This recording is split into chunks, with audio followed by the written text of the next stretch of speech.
오늘은 대림절 세 번째 주일이죠. 대림절은 예수님을 기다리는 절기라 하는 걸 여러분이 잘 알고 있습니다. 대림절을 통해서 우리 성도님들은 세 가지 기다림을 확인해 볼 필요가 있는데요. 첫 번째는 2000년 전에 오신 예수님의 탄생을 기다리면서 예수님이 2000년 전에 왜 오셨는가를 생각하고 자꾸 예수님께 가까이 가려고 하는 마음을 가져야 됩니다. 두 번째는 지금 현재 우리 마음속에 예수님이 오시기를 기다리는 겁니다. 신약성경에 본 라우디아 교인들은 주님이 문 밖에 서 계시는데 주님이 그 속에 들어와 있는 줄을 착각하고 믿음 생활했는데 우리들도 내 마음속에 진짜 예수님이 와 계시는지를 생각하고 내 마음에 예수님 오시기를 기다리는 것이 바로 대림절의 의미다라고 볼 수가 있고요. 그 다음에 세 번째 의미는 다시 오실 예수님을 기다리는 절기다라고 볼 수가 있습니다. 그러면 우리들은 이미 예수를 영접했습니다. 2000년 전에 오셔서 사역하신 예수님을 기다리고 이미 예수님을 영접했고요. 이미 내 마음속에 예수님이 영접되었다라고 생각하면 사실은 대림절에 기다리는 의미는 첫 번째보다는 두 번째가 더 강할 수가 있죠. 첫 번째와 두 번째보다는 사실은 우리가 대림절을 보낼 때 지금 우리들이 필요한 것은 다시 오실 예수님을 기다리는 절기가 대림절의 의미가 되어야 된다라고 볼 수가 있습니다. 그러니까 대림절을 보내면서 우리가 예수님을 제대로 기다리고 있는가를 한번 확인을 해보고 있고, 확인해보면서 내가 바르지 않게 기다리고 있다고 하면 빨리 바른 방법으로 수정하고 다시 정정해서 주님을 제대로 기다릴 필요가 있다고 볼 수가 있는데, 오늘은 하나님께서 우리 주신 말씀을 통해서 기다림의 모델 몇 사람을 조금 소개하려고 하는데요. 먼저 본문 말씀을 깊게 들어가기 전에 본문의 배경 얘기를 조금 이해하고 보시면 본문이 더 잘 이해되겠다 생각하는데요. 성경 말씀 여러분 66권 말씀을 저희들이 보고 있고 보는데, 성경 말씀 66권을 어떤 말씀을 보든지 제일 중요한 것은 처음에 몇 절에 대한 이해입니다. 어떤 말씀 보든지 처음 몇 절 말씀은 그냥 대충 넘기시면 되지 않고요. 처음 몇 절 말씀 속에 제대로 된 이해를 하고 그 말씀을 들어갈 필요가 있는데, 역시 야고보서도 마찬가지예요. 야고보서의 내용을 제대로 이해하려고 하면 1장 1절 말씀을 좀 제대로 이해할 필요가 있는데, 야고보서 1장 1절 말씀이 이렇게 기록되어 있죠. 하나님과 주 예수 그리스도의 종 야고보는 흩어져 있는 12지파에게 문안하노라 라고 얘기합니다. 야고보서의 시작은 하나님과 주 예수 그리스도의 종 야고보는 흩어져 있는 12지파에게 문안한다라고 하는데, 이 말씀 속에 야고보서의 저자가 등장하고 있고 야고보서의 수신자가 나온 걸 보게 됩니다. 그러면 야고보서의 저자는 누구죠? 야고보서의 저자는 말 그대로 야고보다라고 했어요. 야고보는 스스로 이렇게 얘기했습니다. 하나님과 주 예수 그리스도의 종이라고 했어요. 이 말이 쉬운 말 같지만 여러분들이 나는 하나님과 주 예수의 종이다라고 고백하기가 쉽지 않은 말인데, 야고보는 이렇게 고백하고 있다는 거죠. 하나님과 주 예수 그리스도의 종이다라고 얘기하는데요. 신약 성경에 보면 야고보가 여러 명 등장하는데 최소한 4명의 야고보가 등장합니다. 근데 예수님의 제자 가운데도 야고보가 나오는데 야고보가 몇 명 나오죠? 예수님의 제자 가운데 12명의 제자 가운데 야고보가 몇 명 있어요? 2명 있습니다. 2명. 예수님의 제자 가운데도 2명이에요. 오늘 본문 말씀에 그럼 야고보가 등장하는데, 여기에 나오는 야고보는 예수님의 제자가 아니라 예수님의 친동생이었던 야고보를 얘기합니다. 제가 예수님의 친동생이라고 얘기하면 오늘 교회 처음 나오신 분들, 교회에서 얼마 안 된 사람들은 이렇게 생각합니다. 예수님은 동정녀 마리아에게 탄생하셨고 이 동정녀 마리아는 예수님을 낳았기 때문에 그 뒤로는 마리아가 자녀를 안 낳았다라고 생각하는데, 성경을 읽어보면 예수님의 동생 이름이 쭉 언급되는 부분이 나와요. 마가복음 6장 3절에 보면 이렇게 얘기합니다. 이 사람이 마리아의 아들 목수가 아니냐라고 하는데, 이 사람은 예수님을 얘기하고 있죠. 목수가 아니냐 얘기한 다음에 야고보와 요셉과 유다와 시몬의 형제가 아니냐, 그 누이들이 우리와 함께 여기 있지 아니하냐 하고 예수를 배척한지라라고 얘기하는데, 이 구절 말씀 보면서 지금도 가톨릭은 이 예수님을 인정하고 마리아를 우상화시키기 위해서 이 마리아를 띄우다 보니까 이 마리아가 예수님은 세상에 태어났지만 그 뒤로는 자녀를 안 낳았다고 얘기하는데요. 개신교에서 이 말씀을 그대로 받습니다. 예수님의 동생이 등장하는데 남자 동생만 몇 명 쓰고 있습니까? 오늘 말씀에 보면 야고보와 요셉과 유다와 시몬이다라고 했어요. 여동생은 몇 명이 있습니까? 정확하게는 알 수 없던데 오늘 말씀에 보면 그 누이들이라고 얘기하니까 최소한 2명이 있으니까 누이들이라고 얘기하는 거예요. 그러면 예수는 이 말씀만 기준으로 해서 봤을 때 7남매의 맞이가 되었다 하는 걸 보게 되는데요. 예수님의 그 동생 가운데 6명의 동생 가운데 첫 번째 동생이 야고보인 걸 보게 됩니다. 사실 예수님의 동생 야고보는 예수님이 메시아는 사실을 믿지 않았던 사람입니다. 그런데 예수님께서 십자가 사역을 하시고 3일 만에 부활하셨습니다. 부활하신 예수님이 야고보를 대면하고 만났다는 구절이 나오는데요.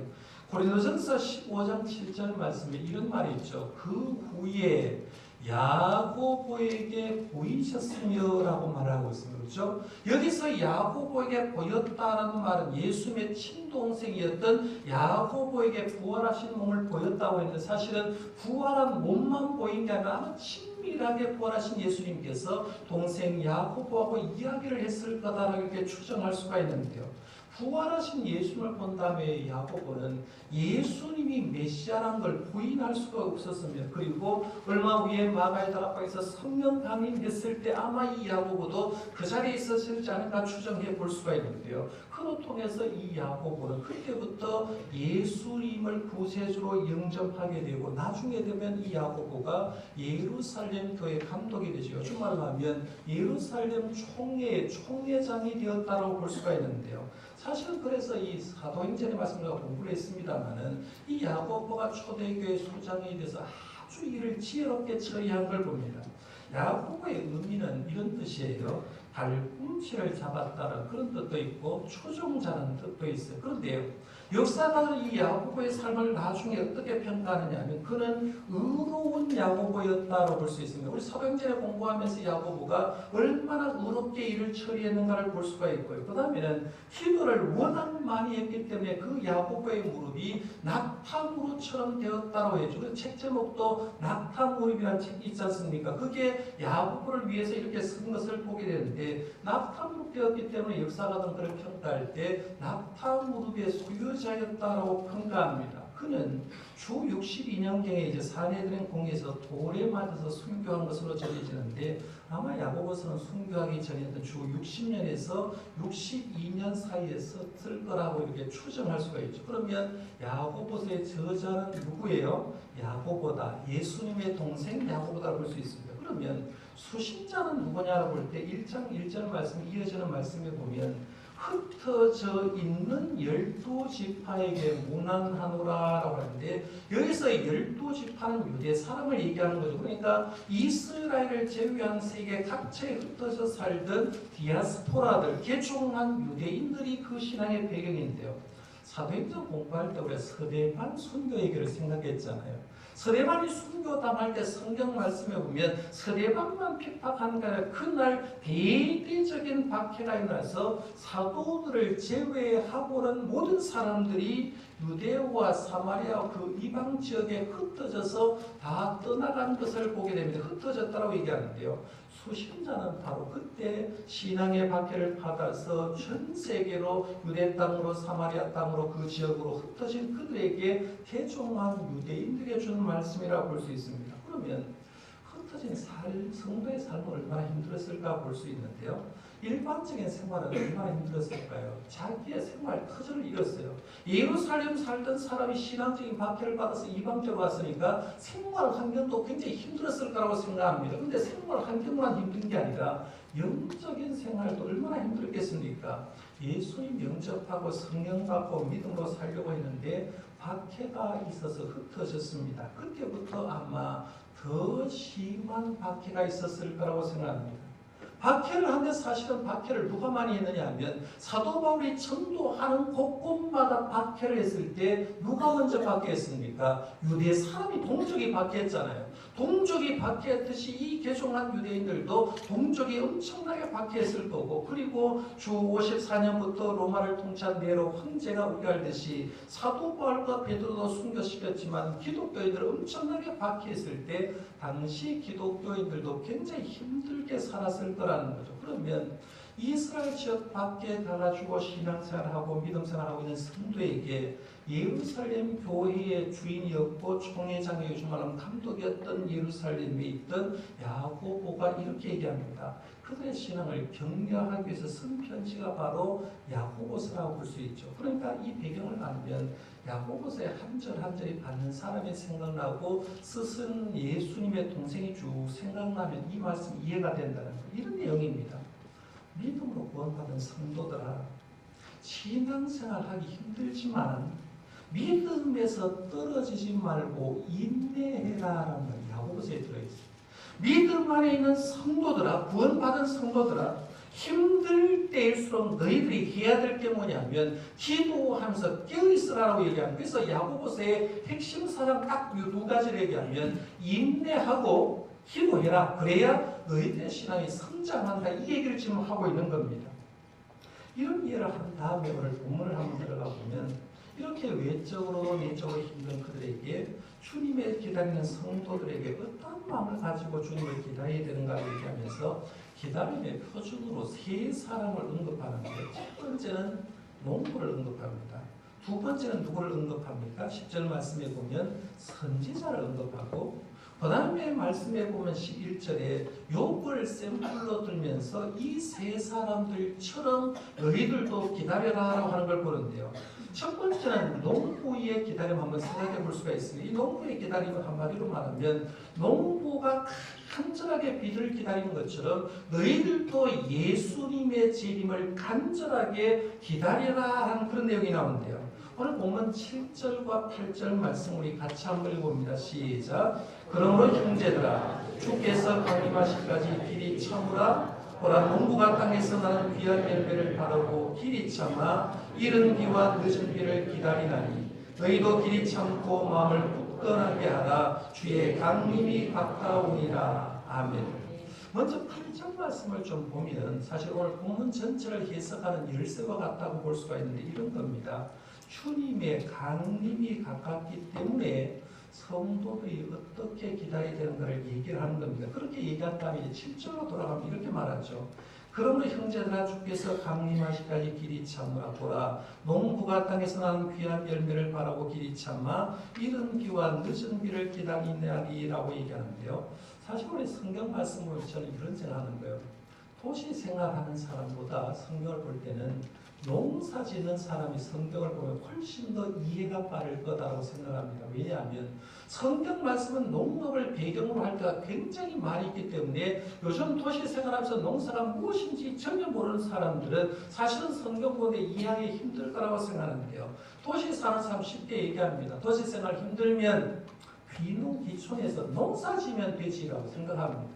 저는 시골에서 컸기 때문에 전혀 그 말을 인정하지 않습니다. 왜냐하면 이 세상에 많은 직업 가운데 어쩌면 가장 힘든 직업이 농업이라고 생각합니다. 열심히 농업을 해도요 힘든 그런 걸 보게 되는데, 오늘 본문 말씀을 보면서 이제 농부의 심정을 가질 필요가 있는데 아마 이스라엘로 한번 생각해보면 이런 거예요. 밀과 보리와 포도와 무화 같은 어떤 농사를 짓는 것 할지라도 사람은 사람의 일을 부지런하게 해야 됩니다. 근데 사람의 일만 부지런하고 된다고 하는 게 아니라 하나님도 그 농업을 도와줘야 된다는 얘기입니다. 지금 우리나라도 마찬가지 아닙니까? 여름에 태풍이 확 불고 나오면 첫 번째 나오는 장면이 뭐냐면 그 태풍으로 해서 농작물이 망쳐지고 농작물이 망쳐지면 농부가 허탈해하는 그런 장면을 가끔씩 볼 수가 있는데, 농사꾼이 열심히 자기 일을 하면서 하나님이 태양에서 비를 내려주고 태양빛을 내려주고 모든 것을 제공해 줘야 된다라는 걸 볼 수가 있는데요. 농부가 이런 겁니다. 자신의 할 일을 하면서 때에 맞게 비를 내려주실 하나님을 늘 바라보는 건데요.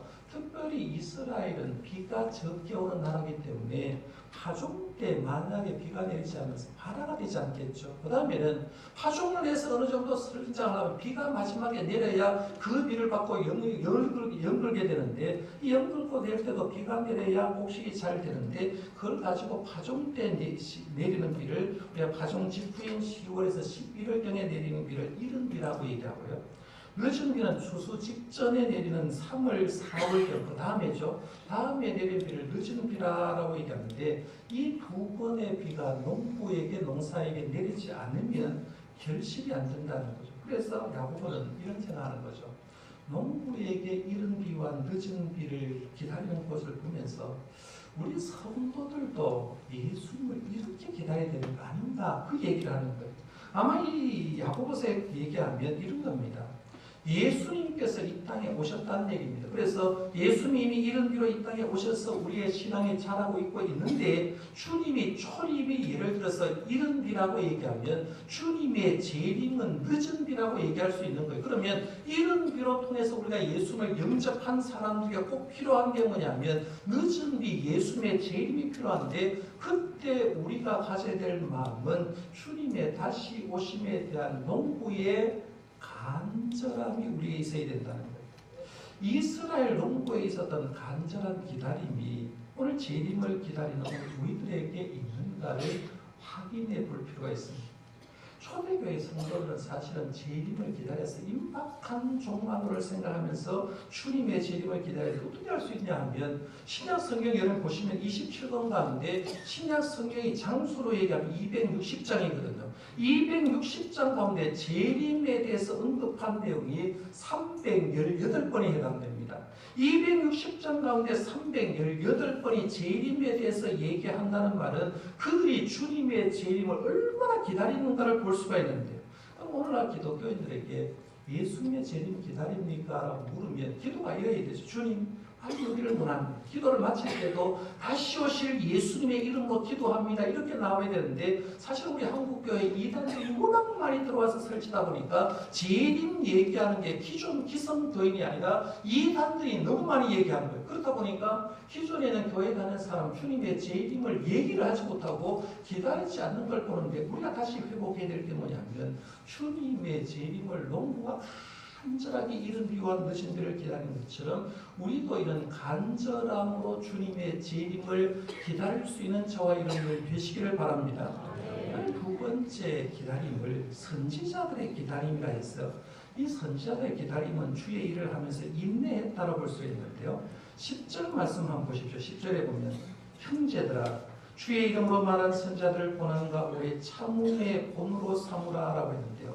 이 말씀을 가만히 보면 이런 겁니다. 지금 야고보가 주의 종들을 쭉 언급해 보니까 하나님의 말씀을 가지고 말씀을 전한 주의 종들 모두가 고난을 당했다 하는 것을 얘기합니다. 근데 믿음적으로 불렸던 히브리서 11장 말씀 한번 읽어보십시오. 우리가 존경한다, 믿음의 모델이 된다는 사람치고 어려움을 당하지 않는 사람이 없습니다. 히브리서 11장에 보면 아벨부터 나옵니다. 아벨 나오죠. 아브라함 나옵니다. 이삭이 나오고 야곱이 나오고 요셉이 나오고 모세가 나오는데 그 다음에는 이렇게 썼어요. 사사와 선지자들 너무 많아서 다 기록할 수 없다고 얘기한 다음에 시간이 부족해서 다 얘기하지 못하지만 아직도 우리에게는 이런 믿음의 선배들이 있다라고 이렇게 기록하는 부분이 나오는데 그 부분을 히브리서 11장 33절에서 38절에 이렇게 말합니다. 우리가 자주 알고 있는 말씀인데 같이 한번 우리 큰 목소리로 그들의 심령을 생각하면서 한번 읽어봤으면 좋겠는데요. 한번 읽어보겠습니다. 시작. 그들은 믿음으로 나라들을 이기도 하며 의를 행하기도 하며 약속을 받기도 하며 사자들의 입을 막기도 하며 불의의 세력을 멸하기도 하며 칼날을 피하기도 하며 연약한 가운데서 강하게 되기도 하며 전쟁에 용감하게 되어 이방 사람의 지인을 물리치기도 하며 여자들은 자기의 죽은 자를 부활로 받아들이기도 하며 또 어떤 이들은 더 좋은 부활을 얻고자 하여 심한 고문을 받되 부차히 풀려나기를 원하지 아니하였으며 또 어떤 이들은 초롱과 채찍질 뿐 아니라 결박과 옥에 갇히는 시련도 받았으며 돌로 치는 것과 톱으로 펴는 것과 시험과 칼로 죽임을 당하고 양과 염소의 가죽을 입고 유리하여 궁핍과 환난과 학대를 받았으니 이런 사람은 세상이 감당하지 못하느니라. 그들이 광야와 산과 동굴과 토굴에 유리하였느니라. 아멘. 신앙의 선배들이 얼마나 어려운가를 그 어려운 가운데도 신앙을 지키고 인내했다는 걸 얘기합니다. 제가 이제 설교 준비를 다 해놓고 오후 시간에 예레미야를 통독을 했거든요. 1시간 한 반 정도 예레미야를 읽는데 예레미야서를 제가 읽어도 수십 번을 읽었을 거예요. 그런데 어제는 읽은데 왜 그렇게 은혜가 되는지 몰라요. 하나님이 말씀하셨느니라 하나님이 말씀하셨나는데요. 마지막 읽은 부분에 이런 말이 있었습니다. 예레미야 선지자가 23년이나 하나님의 말씀을 외쳤는데 한 사람도 변화되는 사람이 없어요. 가슴이 막 강화가 들었어요. 남유다의 마지막 시대에 예언했던 이 예레미야 선지자가요, 23년 동안 한결같이 하나님께 말씀을 받아서 외쳤는데 그 말씀 받고 회개하는 심령이 없었다. 그 말을 보면서 얼마나 힘들었을까. 23년 동안 말씀을 전했으면 변화되는 사람이 있어야 되는데 변화되지 않았다는 그 말을 보면서 굉장히 공감을 했는데, 그러면서도 불구하고 이 예레미야 선지자는 그 속에서 인내하면서 하나님의 일을 묵묵히 감당했던 걸 보면서 참 훌륭한 주의 종이구나 이렇게 생각했는데요. 우리 믿음의 사람들, 히브리서 11장 믿음장을 쭉 얘기를 하면서 우리 저자가 이렇게 얘기하는 거예요. 우리 선배들은 이런 어려운 가운데도 믿음을 지켰으니까 우리도 이렇게 지키자라고 얘기하면서 이어지는 12장의 말씀에 이렇게 얘기를 합니다. 제가 이건 읽어드릴게요. 히브리서 12장 1절에서 2절입니다. 이러므로 우리에게 구름같이 둘러싼 흑한 증인들이 있으니 모든 무거운 것과 얼매기 씌우는 죄를 벗어버리고 인내로서 우리 앞에 당한 경주를 하며 믿음의 주요 또 온전하게 하시는 예수를 바라보자. 그는 그 앞에 있는 기쁨을 위하여 십자가를 참으사 부끄러움을 개의치 아니하시더니 하나님 보좌 우편에 앉으셨느니라 해서 히브리서 11장의 믿음의 선배들 인내에서 쭉 얘기하면서 12장의 그 시대 사람에게 얘기할 때 우리도 인내하자. 우리도 인내하자. 여기 주님의 재림을 기다리는 사람에게 꼭 필요한 게 뭐냐면 믿음의 사람들이 주님의 재림을 기다리면서 인내했듯이 오늘도 그런 인내하는 자세가 필요하다는 거예요. 근데 신앙인의 덕목에 인내가 왜 중요하냐라고 얘기하면 성령의 9가지 열매 가운데 오래 참음의 덕목이 있죠. 사랑의 덕목 가운데 첫 번째가 뭡니까? 사랑장 가면 사랑은 오래 참고 하고, 우리가 진짜 주님을 사랑한다고 하면 주님을 섬기면서 오래 참는 것이 신앙의 덕목이라고 볼 수 있는 거예요. 우리가 신앙생활하면서 우리가 잘 생각해야 될 게 요즘 믿음의 사람들이 너무 조급하다는 거예요. 인내의 덕목이 사라진다는 얘기입니다. 직장생활 하는데 우리 젊은 청년들이 직장에 가면 1, 2년을 못 버틴다고 얘기하잖아요. 옛날 우리 선배들, 어르신들은 힘들어도 가정을 지키기 위해서 직장생활하면 1년, 10년, 이렇게 20년 했는데 요즘은 자기 마음에 들지 않으면 그만 1년, 2년 지나가는 거예요. 제가 우리 부교육자를 청빙하고 보면서 이력서를 다 받으면 느끼는 게 뭐냐면 저는 부교육자 생활에서 내단교회 있고 경주 남북교회에서 지금 우리 교회에 있으면서 크게 3개의 교회를 지금 섬기고 있는데요.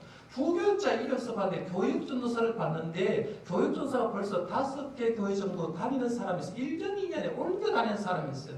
제가 그걸 보면서 이런 인내심 가지고 어떻게 하나님의 일을 할까 걱정될 때가 굉장히 많은데요. 사실은 우리가 믿음 생활하면서 이런 겁니다. 지금 우리 교인들 가운데도 신앙생활에 인내하지 못해서 교회를 안 나가는 가난한 성도가 있다는 거죠. 인내가 부족하는 거예요. 어떤 사람은 조금만 믿음 생활하다 시험 받으면 교회를 다니지 않아서 낙심된 그런 성도가 있는데 오늘 말씀에 보면 예수님의 동생 야고보는 흩어진 성도들에게 이렇게 얘기하는 거예요.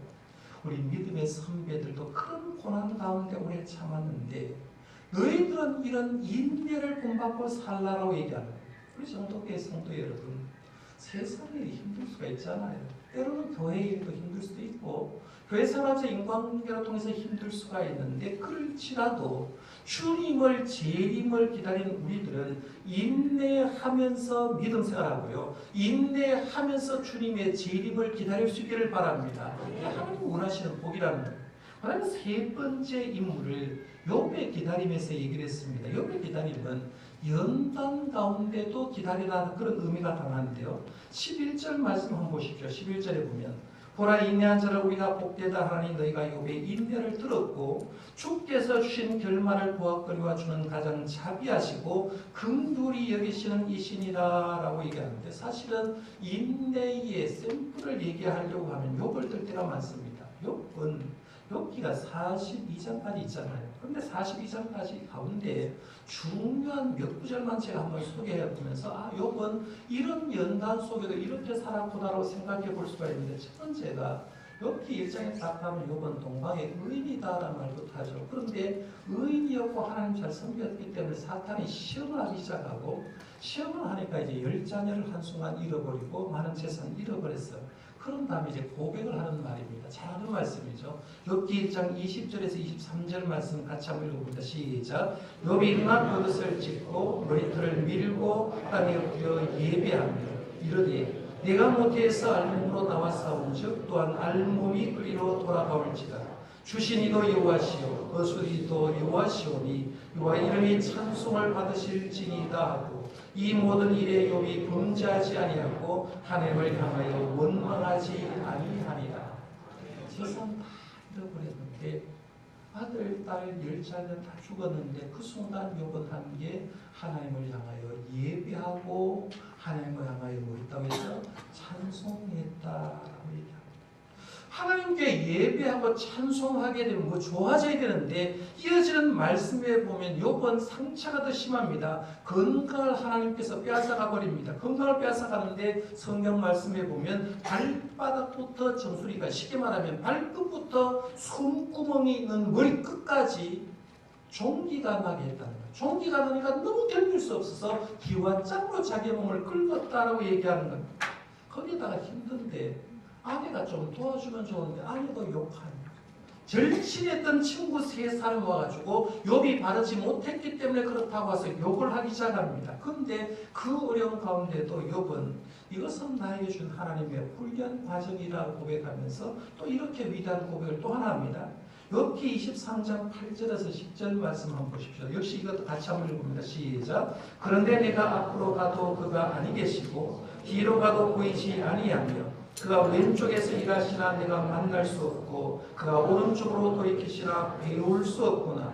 그러나 내가 가는 길을 그가 아시나니 그가 나를 단련하신 후에는 내가 순금같이 되어나오리다. 아멘. 하나님은 분명히 계시는데 내가 앞으로 가도 하나님 안 계십니다. 뒤로 가도 보이지 않는다라고 이렇게 언급한 다음에 이런 얘기합니다. 그가 이런 고난 가운데도 나를 단련하신 후에는 내가 순금같이 되어 나오리라고 말하면서 이 시험을 연단으로 생각하고 있다는 거죠. 그런데 이 욥은 육체적으로 정신적으로 영적인 연단을 받으면서 인내하고 기다렸는데 기다린 결과를 한번 보십시오. 영적으로 어떻게 변하는가 한번 보십시오. 욥기 42장 5절에 보면 이렇게 말합니다. 아까 욥기 23절에 보면 내가 앞으로 가도 그가 아니 계시고 뒤로 가도 보이지 아니하며 그가 왼쪽으로 일하시나 내가 만날 수 없고 그가 오른쪽으로 돌이키시나 배울 수 없도다라고 얘기하는 이 욥이 신앙의 연단이 끝난 다음에는 이렇게 고백합니다. 내가 주께 대하여 귀로 듣기만 하였사오나 이제는 어떻게 해요? 눈으로 주를 배운다. 하나님이 막연한 하나님이 아니라 하나님의 살아계심을 증명하는 살아계신 주님을 눈으로 봅니다라고 해요. 물질과 가정에도 변화가 일어나기 시작했습니다. 욥기 42장 10절 말씀에 보면 이렇게 말합니다. 욥이 그 친구들을 위하여 기도할 때에 여호와께서 욥의 곤경을 돌이키시고 여호와께서 욥에게 이런 이전 모든 소요보다 갑절을 주신지라 했어요. 친구와 관계가 회복되고 친구를 위해서 축복하며 기도해 줬을 때 하나님은 욥에게 처음 받은 복에 그 배를 주셨다라고 얘기합니다. 야고보서의 저자 야고보는 이런 말을 하고 있는 거예요. 욥이 연단 받으면서 기다릴 때에 오늘 말씀에 보면 어떤 얘기하냐면 11절 말씀에 제일 중요한 건 욥의 인내를 들었고 그 다음 말이에요. 주께서 주신 결말을 보았다. 주께서 주신 결말을 보았다라고 얘기하고 있는데 주께서 주신 아름다운 결말을 보았다라고 얘기하는 거예요. 우리로 말하면 해피엔딩으로 끝났다는 겁니다. 인내하고 또 인내했을 때 주님께서 그에게 아름다운 결말을 주었다라고 얘기를 하는 겁니다. 그러면서 우리가 지금 현재 어려워도 주님의 재림만 있으면 우리에게도 욥이 아름다운 해피엔딩으로 끝난 것처럼 우리도 그렇게 끝날 거니까 욥처럼 기다리다라고 이렇게 얘기하는 거예요. 농부의 간절한 기다림, 간절함, 선지자들의 기다림, 인내, 욥의 기다림, 연단 속에서도 인내를 한 것을 생각하고 이걸 소개하는 거예요. 그러면서 아직 한 절을 생각하지 않았어요. 오늘 본문 가운데 몇 절 생각하지 않았을까요? 오늘 본문 가운데 지금 다 읽었는데 한 절 안 읽었어요. 지금 9절입니다. 9절. 9절 한번 보십시다. 형제들아 서로 원망하지 말라. 그리하여 심판을 면하니라. 보라 심판주가 문 밖에 서 계시느니라. 지금 야고보는 이런 말을 하고 있는 거예요. 이런 어려운 시기에 살고 있는 너희들 그리스도인들이여, 너희들은 형제가 아니냐. 형제끼리 서로 원망하지 말라는 거예요. 왜 형제끼리 원망하느냐? 주님께서 지금 문 밖에 서서 심판주로 와 계시려고 하는데 왜 형제끼리 원망하느냐? 주님은 이렇게 얘기하는 거예요. 형제들아 서로 원망하지 말라. 그리하여 심판을 면한다라고 얘기했습니다. 오늘 말씀을 읽겠습니다. 오늘 벌써 대림절 세 번째 주일인데요. 제가 대림절의 의미를 세 가지를 말씀드렸습니다. 오신 주님, 내 마음에 지금 오시기를 원하는 주님, 다시 오실 주님을 제대로 기다리고 있는가 하는 겁니다. 중요한 건요, 주님의 오심은 초림이나 재림이나 우리에게 뭘 주려고 오시냐면 기쁨과 소망을 주시기 위해서 오신다.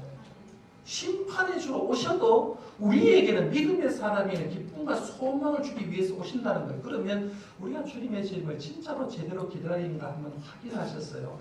여러분 주님의 재림을 진짜로 기다리면서 개인적으로는 영적인 성장이 이루어지고 그의 공동체에게는 영적인 부흥이 일어나는 우리 교회를 만들어갈 수 있기를 바랍니다.